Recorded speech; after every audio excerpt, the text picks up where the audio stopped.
Bismillahirrahmanirrahim. Assalamualaikum warahmatullahi wabarakatuh.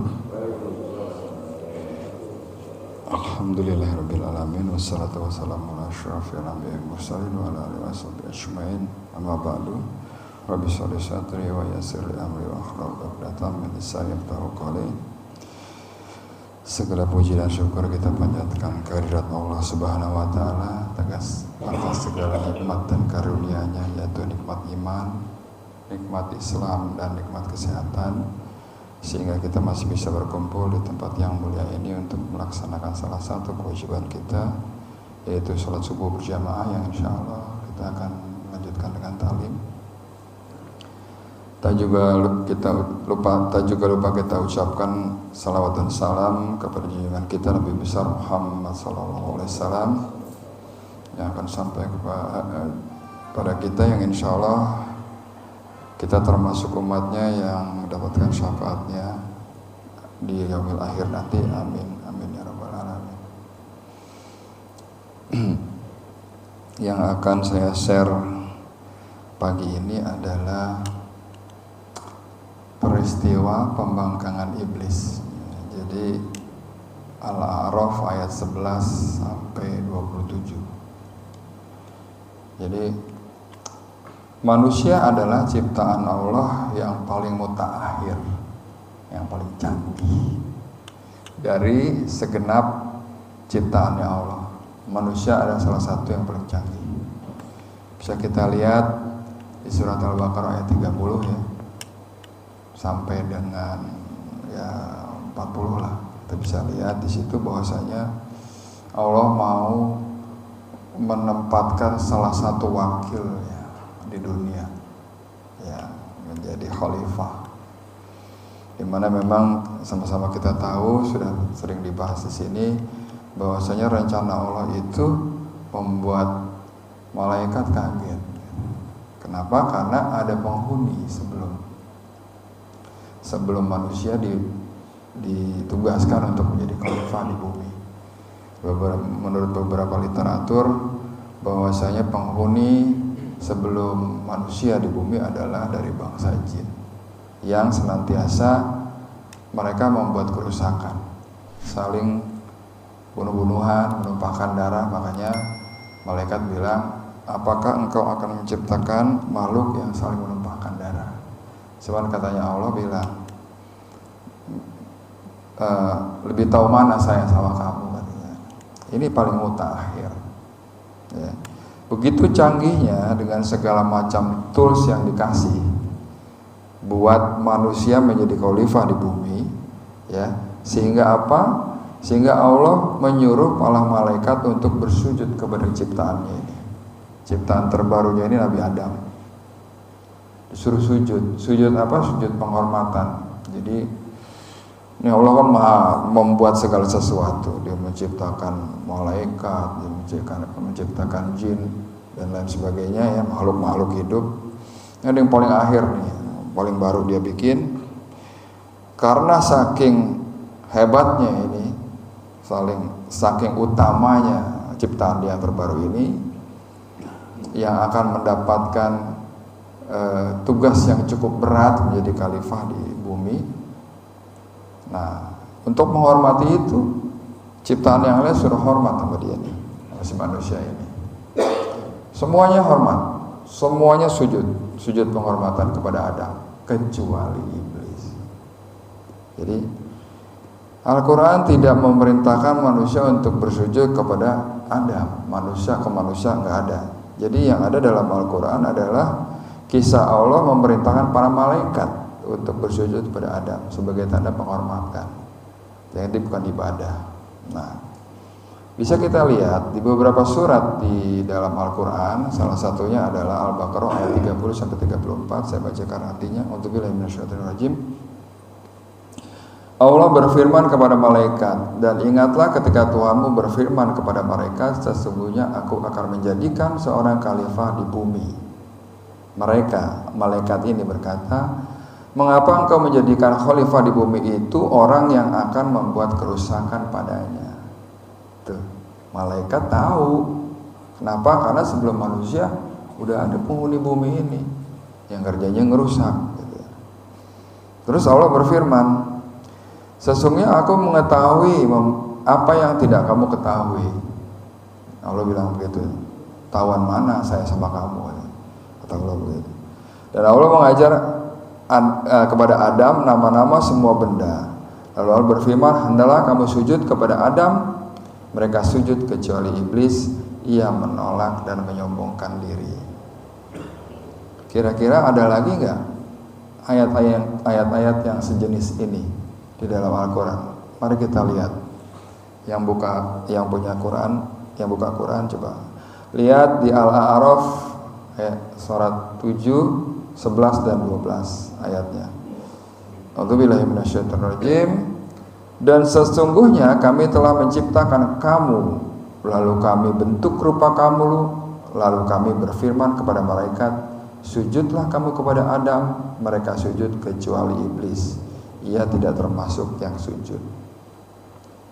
Jadi Al-Baqarah ayat 30-34 ceritanya sama Al-A'raf ayat 11 dan 12. Ada lagi nggak? Ada lagi. Di surat Al-Isra surat 17 ayat 61. A'udzubillahi minasyaitonirrajim. Dan ingatlah ketika kami berfirman kepada malaikat, sujudlah kamu kepada Adam. Mereka sujud kecuali iblis. Ia berkata, apakah aku harus sujud kepada yang engkau ciptakan dari tanah? Ya, bisa kita lihat. Masih ada satu lagi di surat Al-Kahfi ayat 50. Dan ingatlah ketika kami berfirman kepada para malaikat, sujudlah kamu kepada Adam, maka sujudlah mereka kecuali iblis. Dia adalah dari golongan jin, maka ia mendurhakai perintah Tuhannya. Patutkah kamu mengambil dia dan turunan-turunannya sebagai pemimpin selain daripada aku, sedang mereka adalah musuhmu. Amat buruklah iblis itu sebagai pengganti dari Allah bagi orang-orang yang zalim. Jadi kita lihat ada 4 surat yang ngomongin sama. Kenapa kok diulang-ulang? Karena memang Al-Quran itu maka dibilang mukjizat, ayat-ayatnya itu saling menerangkan. Jadi peristiwa penciptaan manusia yang akan ditugaskan menjadi khalifah itu dari surat Al-Baqarah ayat 30 sampai 34 sampai 40 sekian itu berulang. Di surat apa? Di surat Al-A'raf sebagai penjelasan detailnya. Jadi Quran itu memang saling menerangkan ayat-ayatnya sampai diulang-ulang. Kenapa diulang-ulang? Peristiwa ini bukan peristiwa yang biasa. Jadi ada salah satu ciptaannya dia yang tidak mau menuruti perintahnya, iblis. Nah, jadi sementara kita diciptakan hanya untuk beribadah. Wa ma khalaqtul jinna wal insa illa liya'budun, kan gitu, suruh beribadah, suruh nurut apa yang Allah perintahkan. Ini enggak nurut, ya kan? Nah, jadi yang bisa kita lihat adalah iblis ini membangkang apa yang disuruh Allah. Coba kita lihat di Al-A'raf, Pak. Al-A'raf ayatnya 12. Coba kita lihat.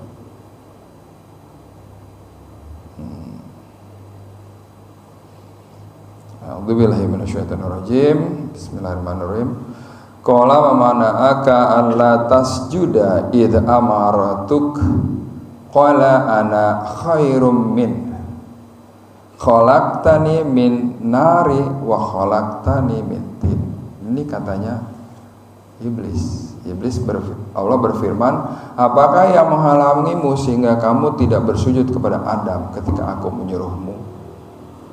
Lalu iblis menjawab, aku lebih baik dari dia. Engkau ciptakan aku dari api, sedang dia engkau ciptakan dari tanah. Jadi bisa kita lihat bahwasanya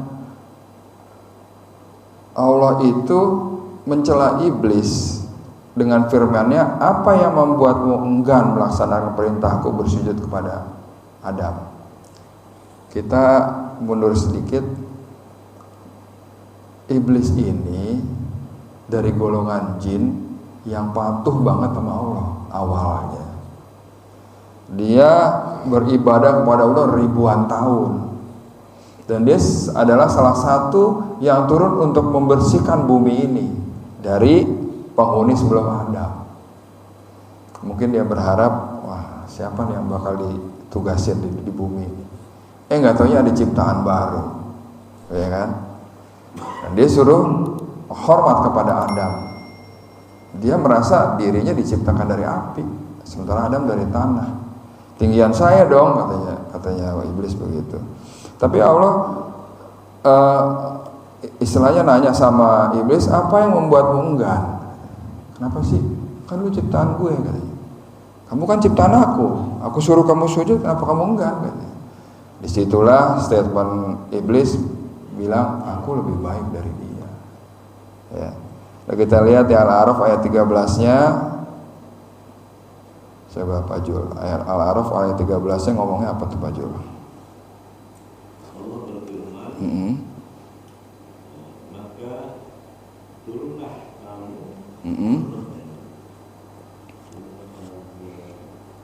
turunlah kamu dari surga, kamu tidak sepatutnya menyombongkan diri di dalamnya, maka keluarlah. Terus kamu enak ya. Jadi Allah berfirman pada iblis, karena ucapan dia yang sombong itu, dia diusir dari surga. Padahal dia udah menghuni surga itu, Pak, karena ibadah dia yang ribuan tahun itu, ya kan? Tapi dengan satu kejadian aja dia terusir dari surga. Ya. Jadi di sini Allah marah banget nih. Surga adalah tempat tinggal bagi orang-orang yang baik dan bersih. Maka kamu tidak boleh tinggal di surga. Sesungguhnya kamu, wahai iblis, termasuk golongan orang yang rendah dan hina.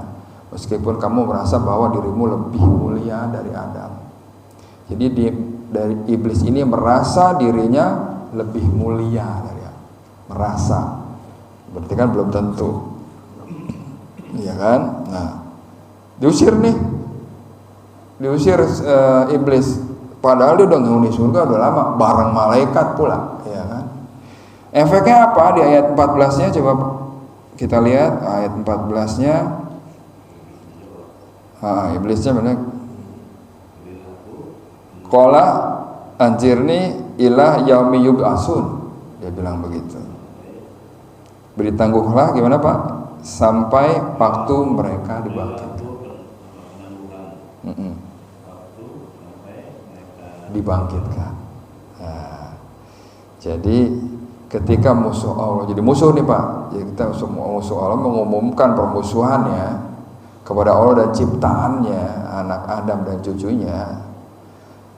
Dia meminta kepada Allah penangguhan tempo, jadi jangan dimatiin dulu sampai hari kebangkitan, agar dapat menyesatkan Bani Adam dan keturunannya dengan apa yang dia mampu. Manakala hikmah Allah menuntut adanya ujian kepada hamba-hambanya agar jelas mana yang benar keimanannya dan mana yang dusta, siapa yang taat kepadanya dan siapa yang tidak taat kepadanya dan kepada Rasulnya, maka Allah mengabulkan permintaannya. Dia berfirman, sesungguhnya kamu termasuk mereka yang diberi tangguh. Jadi iblis ini begitu di kick out dari surga, dia minta waktu, jangan dimatiin dulu. Kenapa? Kamu tempat, kan kata Allah kamu tempat keluar dari surga, kamu tempat di neraka. Oke, tapi tangguhkan saya mau menggoda anak cucu Adam, ya kan? Lalu Allah berfirman di ayat 15-nya, qala innaka minnal munzarin. Jadi sesungguhnya kamu termasuk mereka yang diberi tangguh. Jadi diizinin Allah. Iblis minta ditangguhkan matinya untuk menggoda anak Adam, untuk menjadi teman-temannya dia di neraka. Ya, dia minta izin sama Allah. Di sini kita bisa lihat bahwasanya iblis aja, istilahnya iblis aja takut sama Allah diminta izin dulu, ya kan? Kita ada yang nggak takut sama Allah gitu, bagaimana ceritanya tuh, ya kan?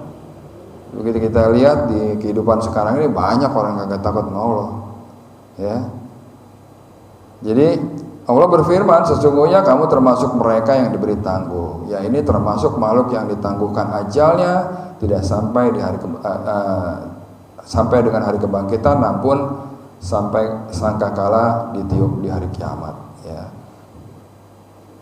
Jadi terdapat pendapat mengatakan hikmah dari penangguhan ajalnya adalah sebagai cobaan bagi para hamba untuk mengetahui siapa yang taat dan siapa yang durhaka. Jadi gitu. Lalu ayat 16-nya, A'udzubillahi minasyaitonirrajim. Karena engkau telah menghukum aku tersesat, saya benar-benar akan menghalang-halangi mereka dari jalan engkau yang lurus. Jadi iblis berkata, karena engkau telah menyesatkan aku, sehingga aku tidak bersujud kepada Adam, ya. Jadi di Allah dimarah sama iblis ini karena tidak mau mengikuti perintahnya Allah untuk sujud kepada Adam. Engkau menghukumku dengan hukuman yang membinasakan, maka aku akan bersungguh-sungguh dalam menyesatkan manusia agar mereka rusak perbuatannya, karena sebagaimana perbuatanku rusak karena aku enggan bersujud kepada bapak mereka Adam alaihissalam. Ya. Di ayat 17-nya, ya, coba kita lihat. 17-nya apa Pak Zul? Ngomong apa dia tuh? Kemudian pasti aku akan mendatangi mereka dari depan, dan dari kanan, dari kiri mereka, dan engkau tidak akan mendapat kebanyakan mereka bersyukur. Nah, jadi strateginya iblis menggoda anak Adam adalah a'udzubillahi minasyaitonirrajim, sumala'atiyannahum mim baini aidihim wa min khalfihim wa an aymanihim wa an syama'ilihim wa la tajidu aktsaruhum syakirin. Jadi dia akan menggoda mereka dari depan, belakang, kanan, dan kiri, dan engkau tidak akan mendapati kebanyakan mereka bersyukur. Itu statementnya iblis. Cara dia goda begitu, depan, belakang, kiri, kanan. Jadi di sini ya, jadi iblis berjanji kan menyesatkan dari semua arah tuh, depan, belakang, kiri, kanan, menurut Ibnu Abbas. Namun setan tidak mampu mendatangi dari atas mereka, agar mereka tidak ada yang menghalangi antara seorang hambanya dengan rahmat Allah. Tuh, depan, belakang, kanan, kiri, atas enggak, ya. Qatadah juga menjelaskan bahwa setan akan datang kepada manusia dari depan mereka untuk apa? Mengabarkan bahwa tidak ada kebangkitan surga dan neraka. Katanya iblis begitu. Hidup sekarang aja, nggak ada tuh hari kebangkitan, kata iblis begitu, Pak. Terus dari belakang mereka dengan menghias perkara dunia dan mengajak mereka kepadanya. Dibuat cantik tuh urusan dunia, ya. Terus dari kanan mereka dengan membuat mereka menunda-nunda kebaikan, dan dari kiri mereka dengan menghias kejahatan dan maksiat, mengajak mereka kepadanya dan memerintahkannya. Ia akan datang dari semua arah selain dari atas, karena ia tidak sanggup menghalangi seorang dari rahmat Allah. Tuh jelas ya.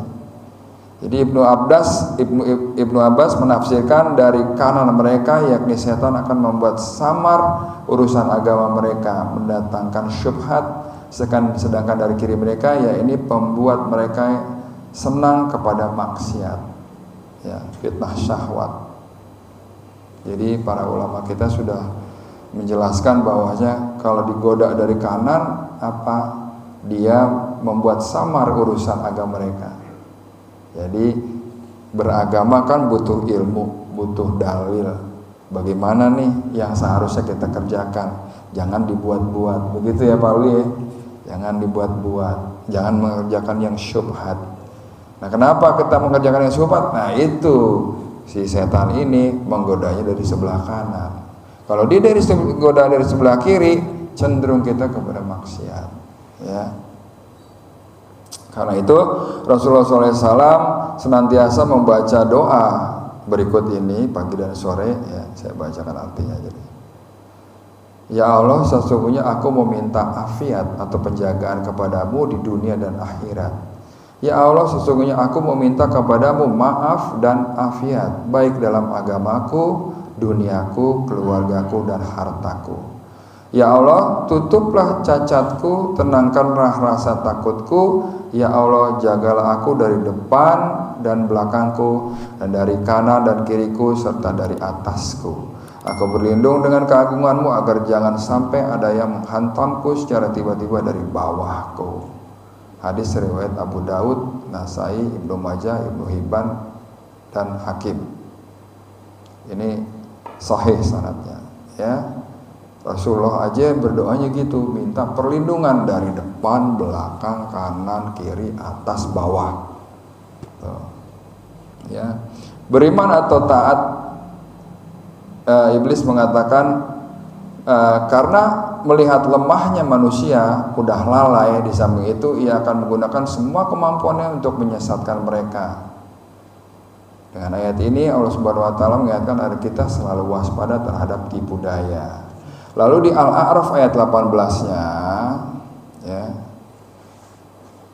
Saya bacakan artinya. Auzubillahi minasyaitonirrajim. Allah berfirman, keluarlah kamu dari surga itu sebagai orang terhina lagi terusir.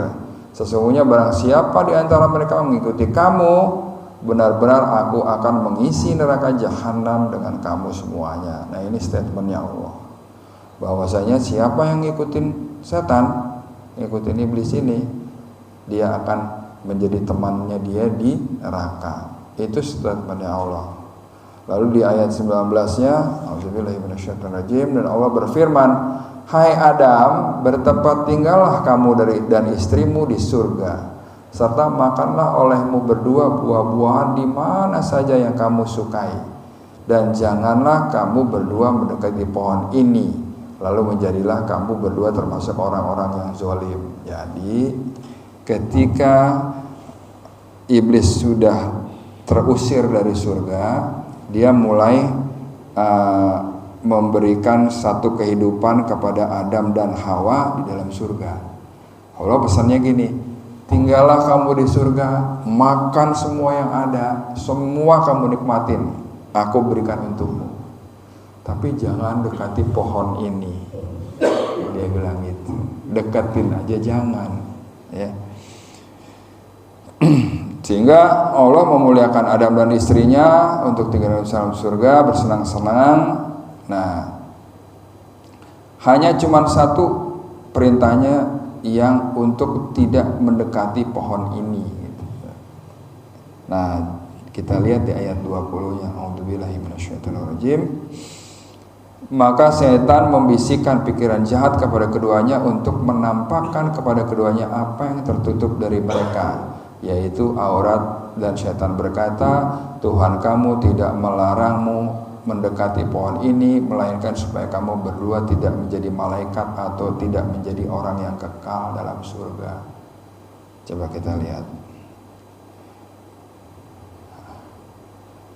ayatnya.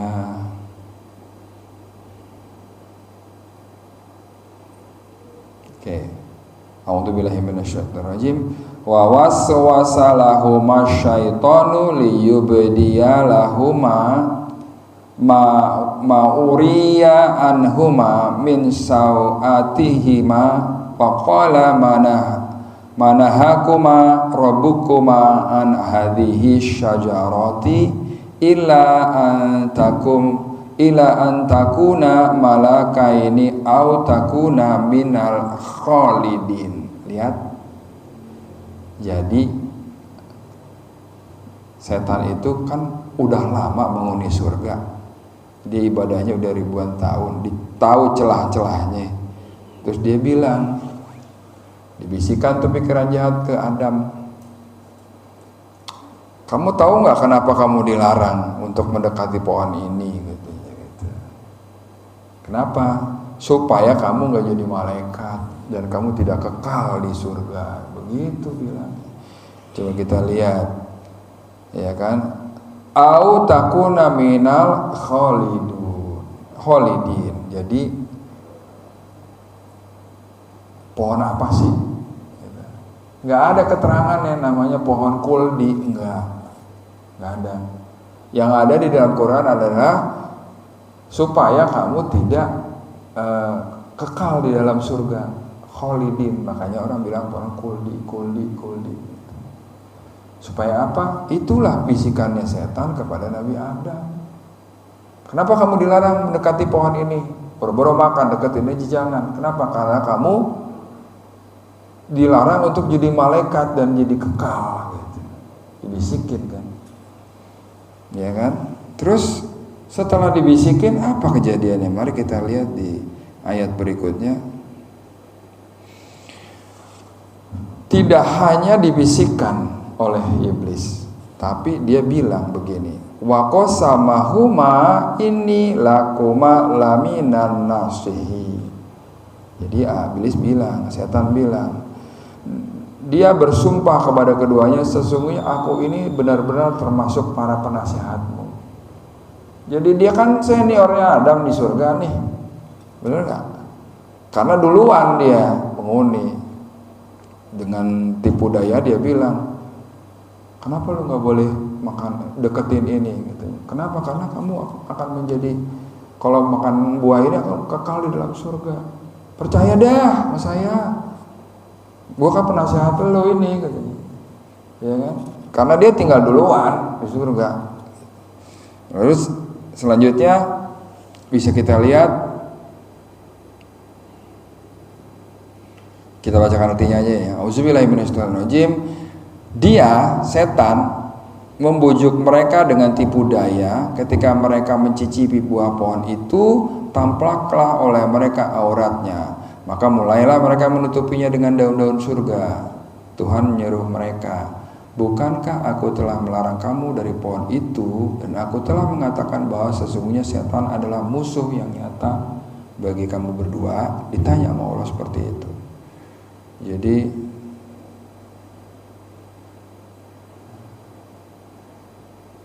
wanadahuma rabbuhuma alam anhakuma antikuma syajarati wa aqul lakuma inna syaitana lakuma aduwwum mubin. Kata Allah, setan itu musuh yang nyata. Kan saya udah bilangin, jangan deketin pohon itu. Kamu malah datang makan pula. Ya kan? Nah, begitu kita lihat, kira-kira setan berhasil menyeret dan memperdaya mereka berdua, sehingga keduanya memakan buah dari pohon yang Allah larang mereka berdua untuk memakannya. Usai memakannya, maka terbukalah aurat mereka dan lenyaplah penutup yang Allah pakaikan. Jadi awalnya dipakai Nabi Adam dan Hawa itu bukan telanjang, Pak. Awalnya pakai baju. Tapi begitu dia makan buah ini, mereka kebuka auratnya. Maka mereka pun mulai menempelkan dedaunan surga pada aurat mereka. Kemudian Tuhan mereka menyeru, bukankah aku telah melarang kalian berdua dari pohon tersebut, dan telah aku katakan kepada kalian, sesungguhnya setan itu bagi kalian berdua adalah musuh yang nyata. Jadi pada ayat ini Allah memberikan satu statement yang harus kita pegang, apa? Setan itu adalah musuh yang nyata. Kenapa? Dia udah memperdayai kakek nenek kita, Nabi Adam dan Hawa. Tadinya udah enak-enak tinggal di surga, nggak boleh deketin pohon itu doang, akhirnya dimakan pohon itu. Kenapa? Karena dikipasin sama iblis ini, setan ini. Ya, jadi begitu dia terbuka auratnya, ada rasa malu di situ. Nah, itulah pertama kali rasa malu. Lalu dia menutupi dengan daun-daunnya. Artinya apa? Fitrahnya manusia itu punya rasa malu. Dia akan menutupi rasa malu itu dengan sesuatu. Bagaikan tadi ketika dia telanjang, dia tutupi dengan daun-daun di surga. Lalu ayat 23-nya kita lihat. A'udzubillahi minasyaitonirrajim. Qala rabbana zalamna anfusana wa illam taghfir lana wa tarhamna lanakunanna minal khasirin. Lalu keduanya berkata, ya Tuhan kami telah menganiaya diri kami sendiri, dan jika Engkau tidak ngampuni kami dan beri rahmat kepada kami, niscaya pastilah kami termasuk orang-orang yang merugi. Jadi Adam dan Hawa itu ketika dia sadar dia melakukan kesalahan, apa yang dia perbuat? Dia perbuat adalah dia mohon kepada Allah, wahai Tuhan kami telah berbuat aniaya terhadap diri kami sendiri dengan memakan dari pohon tersebut. Dan jika Engkau tidak berkenan mengampuni kami dan memberi rahmat kepada kami, pastilah kami termasuk orang-orang yang menyia-nyiakan bagian dari kehidupan dunia dan akhirat. Jadi ucapan ini merupakan kalimat-kalimat yang diterima Adam dari Tuhannya. Lihat Al-Baqarah ayat 37, Pak Jul. Al-Baqarah ayat 37, Pak Jul. Bilangnya apa tuh? Jadi Al-Baqarah ayat 37, mari kita lihat. Al-Baqarah ayat 37. Oke, sip.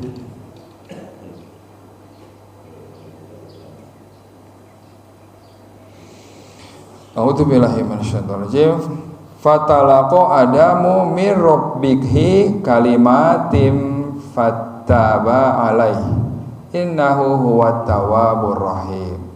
Kemudian Adam menerima beberapa kalimat dari Tuhannya. Lalu dia pun menerima tobatnya. Sesungguhnya Allah Maha Penerima Tobat dan Maha Penyayang. Kalimat apa yang dikasih oleh Allah, yang diajarkan oleh Allah? Itu tadi, ketika kita berdosa, merasa berdosa, punya salah, mohon ampunnya gini, Rabbana dolamna fusana wa ilam taghfir lana wa tarhamna lanakunana minal khosirin. Ya, artinya apa? Kalau ada semua pelajaran yang sudah diberikan kepada Adam, semua diberikan, diajarkan kepada Allah, tinggal satu nih. Pelajaran apa? Pelajaran tobat. Karena dengan tobat ini semua kesalahan yang dilakukan itu bisa diampuni. Jadi begitu, Pak. Ya. Jadi semua pelajaran yang harus dipelajari oleh Nabi Adam sebelum dia ditugaskan menjadi khalifah di bumi sudah diajarkan semua. Ada satu pelajaran yang belum diajarkan. Apa? Tentang tobat. Makanya skenario ini skenario Allah juga.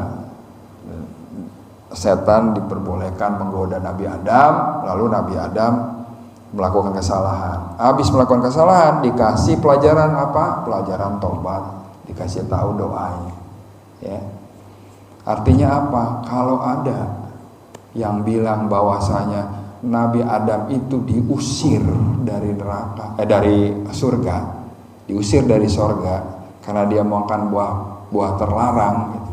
Sebenarnya kalau kita lihat di ayat ke-30 Al-Baqarah, memang Tuhan udah mau membuat Nabi Adam ini menjadi khalifahnya di bumi. Jadi bukan gara-gara dia makan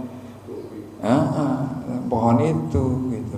Jadi itulah bedanya tetangga kita nih kaum Nasrani dengan Islam. Karena kaum Nasrani meyakini bahwasanya Nabi Adam turun ke bumi itu membawa dosa turunan.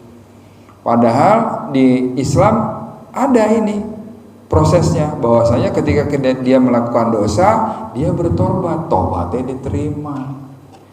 Jadi apa? Begitu dia dipindahkan ke bumi untuk menjadi khalifah, enggak bawa dosa, gitu. Ya, jadi kita sekarang paham nih, bahwasanya apa? Bahwasanya Nabi Adam itu enggak bawa dosa turunan, enggak bawa apa? Ya kan? Oke, lanjut ya, dikit lagi, ya kan? Jadi kata Allah begini di ayat 24-nya. Allah berfirman, turunlah kamu sekalian, sebagian kamu menjadi musuh bagi sebagian yang lain, dan kamu mempunyai tempat kediaman dan kesenangan, tempat mencari kehidupan di muka bumi sampai waktu yang ditentukan. Jadi kata Allah, turunlah kamu sekalian, sebagian keturunanmu menjadikan musuh dari sebagiannya. Kenapa? Karena godaan dari setan tadi. Bapaknya aja bisa kena, kakeknya aja bisa kena, apalagi cucu-cucunya. Nah, itu sudah dikabarkan oleh Allah kepada Nabi Adam. Nah, lalu di ayat ke-25-nya, qala fiha tahyauna wa fiha tamutuna wa minha tukhrajun. Allah berfirman, di bumi ini kamu hidup dan di bumi ini kamu mati dan dari bumi ini pula kamu dibangkitkan. Jadi di sini jelas bahwasanya tempat tinggal manusia itu di bumi. Sekarang banyak orang-orang hebat yang mencoba peruntungan dia untuk tinggal di Mars. Lah, Quran udah bilang tempat kamu di bumi, hidup kamu, mati kamu dibangkitkan juga di bumi. Gitu Pak. Di ayat Al-A'raf ayat 25 yang ngomong begitu Pak. Ya. Lalu di 26-nya ngomong apa? Auzubillahi minasyaitonirrajim. Hai anak Adam, sesungguhnya kami telah menurunkan kepadamu pakaian untuk menutup auratmu dan pakaian indah untuk perhiasan. Dan pakaian takwa itulah yang paling baik. Yang demikian itu adalah sebagian dari tanda-tanda kekuasaan Allah. Mudah-mudahan mereka selalu ingat. Jadi, wahai anak cucu Adam, sungguhnya kami telah menjadikan pakaian bagi kalian untuk menutupi aurat kalian, yaitu pakaian pokok dan pakaian untuk perhiasan. Jadi memang kita disuruh pakai baju menutupi aurat kita. Untuk apa? Untuk nutupin malu kalau telanjang. Yang kedua untuk perhiasan. Baju bagus ya. Baju yang bagus-bagus kita pakai buat sholat kan gitu, perhiasan. Ya. Namun ya, pakaian ini berfungsi sebagai kesempurnaan penampilan dan kesenangan. Namun pakaian ketakwaan kepada Allah, yaitu dengan cara mengerjakan perintahnya dan menjauhi larangannya, itulah sebaik-baiknya pakaian bagi orang mukmin. Jadi untuk orang mukmin ada dua pakaian, ya, pakaian lahiriah sama pakaian yang batin. Yang batin itu tadi apa? Pakaian takwa Pak. Ya, sekarang kita lihat di dunia ini udah mulai dia pakai pakaian tapi kelihatan telanjang. Ada aja yang kelihatan sobek sana sobek sini, atau pakaian tertutup tapi ketat kayak lontong menuin bungkusnya gitu. Ya. Nah, sementara apa? Dasar daripada pakaian adalah untuk menutupi aurat dan kecantikan. Jadi ketika kita ngelihat udah yang makin lama makin nyeleneh, ya sudah, itu udah ngikutin dia tuh. Ya. Oke, kita lanjut. Di ayat 27-nya, A'udzubillahi minasyaitonirrajim, hai anak Adam, janganlah sekali-kali kamu dapat ditipu oleh setan sebagaimana ia telah mengeluarkan kedua ibu bapakmu dari surga. Ia menanggalkan dari keduanya pakaian untuk memperlihatkan kepadanya auratnya. Sesungguhnya ia dan pengikut-pengikutnya melihat kamu dari suatu tempat yang kamu tidak bisa melihat mereka. Sesungguhnya kami telah menjadikan setan-setan itu pemimpin-pemimpin bagi orang-orang yang tidak beriman. Jelas di sini satu statement lagi bahwasanya wahai anak cucu Adam, jangan sampai kamu tertipu oleh setan bisikan-bisikannya. Sebagaimana dia sudah menipu kakek kita, nenek kita, Adam dan Hawa, ya. Terus di sini juga ada setan bahwasanya sesungguhnya ia dan pengikut-pengikutnya, iblis dan setan ini melihat kamu dari suatu tempat yang kamu tidak bisa melihat mereka. Jadi statementnya adalah kita kagak bisa melihat setan di sini, ya. Ada lagi di surat lain, tapi di surat lain di Al-Jin juga ada bicara mengenai ada sebagian laki-laki dari manusia meminta tolong dari sebagian laki-laki dari golongan jin. Nah, bagaimana interaksinya itu? Wallahu a'lam bishawab. Ya. Oke. Lalu yang terakhir, sesungguhnya kami telah menjadikan setan-setan itu pemimpin-pemimpin bagi orang-orang yang tidak beriman. Jadi kalau kita nggak punya iman, pemimpin kita dia ini yang bakal menyesatkan kita. Udah disesatin, nanti di akhirat nanti ditanya, setan kamu nih yang ngomporin supaya dia sesat. Enggak, saya cuma ngajak doang katanya. Dia aja yang mau tuh. Berlepas diri, ada suratnya, ada ayatnya. Ya Pak Lili, ada surat dan ayat. Ibrahim 22, coba dibuka Ibrahim 22. Cek kita lihat yuk Ibrahim surat 14 ya Pak ya. Ibrahim 22. Mari kita lihat. Surat 14 ayatnya 22. A'udzubillahi minasyaitonirrajim.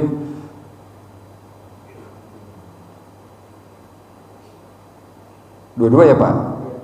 Tuhan kamu adalah Tuhan yang Maha Esa. Ini An-Nahl ini. Sorry. 22. Ayat berapa Pak tadi? 22. Oke. Panjang nih. Dan setan berkata, ketika perkara hisab telah diselesaikan, sesungguhnya Allah telah menjanjikan kepadamu janji yang benar, dan aku pun telah menjanjikan kepadamu, tetapi aku menyalahinya. Tidak ada kekuasaan bagiku terhadapmu, melainkan sekadar aku menyeru kamu, lalu kamu mematuhi seruanku. Oleh sebab itu, janganlah kamu mencerca aku, tapi cercalah dirimu sendiri. Aku tidak dapat menolongmu, dan kamu pun tidak dapat menolongku. Sesungguhnya aku tidak membenarkan perbuatanmu menyekutukan Allah sejak dulu. Sungguh orang-orang yang zalim akan mendapat siksa yang pedih. Itu setan ini yang ngomong. Udah ngegoda, udah jerumusin kita, dia berlepas diri. Kan waduh banget kan, ya enggak? Dia tahu nggak bener. Ya kan, tidak ada kekuasaan bagiku terhadap melainkan sekarang aku menyeru. Gue cuma ngomporin bos. Kenapa lo mau gitu? Luar biasa. Luar biasa. Iya, salah lo mau ngikutin gue katanya. Saya itu takut sama Allah. Cuman saya minta tangguh supaya apa? Supaya bisa goda elu katanya. Lu kegoda, ya udah jadi teman gue. Lu nggak bisa nolong gue nggak bisa nolong lo. Jangan nyalahin gue, kata gitu kata setan begitu. Luar biasa dia, ya. Denialnya ya luar biasa, dia menyangkal itu, ya Allah. Makanya tadi Allah bilang sesungguhnya setan itu musuh yang nyata bagi kamu. Itu kan statementnya Allah. Karena saya udah bilangin jangan deketin pohon ini. Lu malah deketin, makan lagi. Ya kan? Kenapa? Saya dengerin bisikan setan, ya Allah. Kan udah saya bilangin setan itu musuh yang nyata. Ntar kalau kamu udah di bumi jadi khalifah, punya anak cucu kamu ada yang ngikutin kamu, ada yang ngikutin tuh setan. Jadi saling bermusuhan. Ini statementnya Allah udah ngomong gitu. Masya Allah. Jadi hari ini kita belajar ya bahwasanya peristiwa pembangkangan si iblis ini, ya kan, yang dia sama kita tahu udah nguni surga sebenarnya udah lama. Dia di kick out dari Allah, dari surga sama Allah. Pergilah karena sombong, Pak. Jadi kalau kita ikutan sombong, ikutin siapa lah kan gitu. Sementara pakaian sombong cuma buat Allah doang yang punya sombong. Gua yang bikin kata Allah gitu. Bisa saya sombong kata Allah gitu. Lu siapa? Gitu. Ya, kira-kira itu aja yang bisa saya sampaikan. Lebih kurang saya mohon maaf. Yang baik diambil, yang kurang baik tolong jangan diambil. Ya. Mudah-mudahan bermanfaat. Jadi kita sekarang tahu bahwasanya kakek nenek kita aja yang udah tinggal di sorga itu kegelincir, Pak. Oleh karena itu, dan yang membuat iblis tergelincir dari surga itu juga karena dia sombong. Sampai diulang beberapa ayat tadi kan, 4 ayat. Ya, sementara itu kita juga tahu bahwasanya ada satu perihal atau satu tools yang dikasih oleh Allah, yaitu apa? Taubat dengan doa tadi. Rabbana dzalamna anfusana wa illam taghfir lana wa tarhamna lanakunanna minal khasirin. Itu aja ya. Mungkin ada yang mau ditanya nggak? Apa yang ditambahin? Ada ya. Tutup kaji kita dengan doa kafaratul majlis. Subhanakallahumma wa bihamdika asyhadu an la ilaha illa anta astaghfiruka wa atubu ilaik. Wabillahi taufiq wal hidayah. Wassalamualaikum warahmatullahi wabarakatuh.